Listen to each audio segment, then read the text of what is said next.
question that I want to ask Mark and Nelson is when our loved ones come home, the issue is having issue and problems trying to get medical and identification. How do we go by that?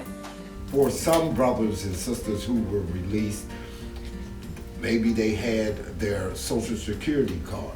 Right. And the Social Security card really does nothing for you when you're coming out of the prison system. You need the birth certificate. Once he has that birth certificate, have someone to send him a piece of mail at that location. Right. And the minimus papers along with the birth certificate and that piece of mail, definitely get him what he Get him an ID. Yes. Yes.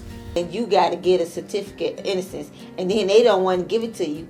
You have to go through all these hoops.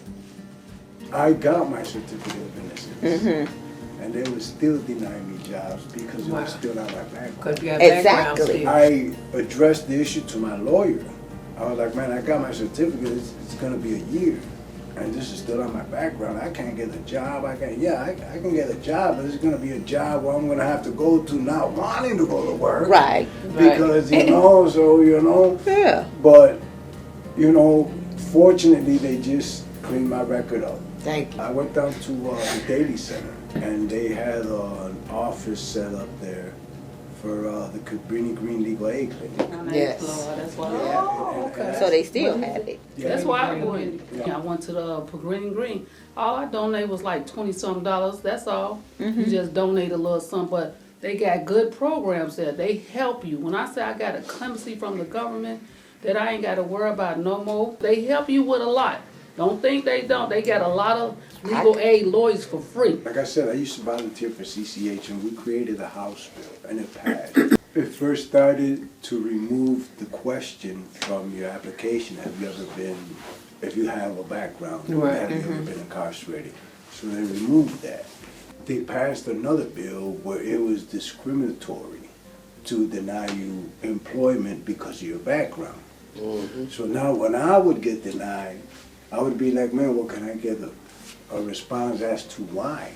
And the company refused to give me something in writing. And they refused because it's a lawsuit. And they doing it for apartments too. When you do backgrounds for apartments, they doing the same thing. I just learned that because I got denied an apartment. I asked the lady why. I said my credit score is a 7 right now. So what I get denied for? No one can come out of prison and get housing unless there's a relative who steps up and says, well, tell you what, I don't want to do this, but I am going to do this. I'm going to get you your apartment. That lease is going to have to be able to get through to that person to sign. They're not going to let the lease in. No, it takes a loved one. It takes someone out here in this society saying, well, guess what? I'm going to put this up and you're going to get your apartment. The security rent and the first rent is already paid for, but many of them come out, they ain't got nothing.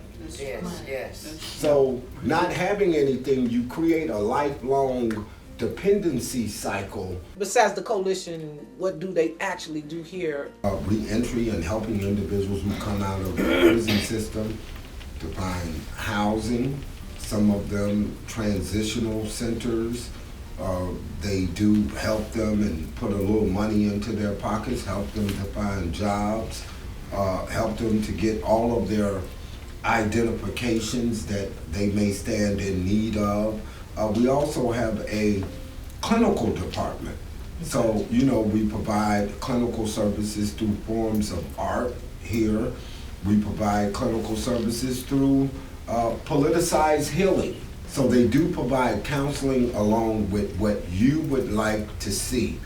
A lot of people like that because then it helps them to go through that process a little bit more comfortable.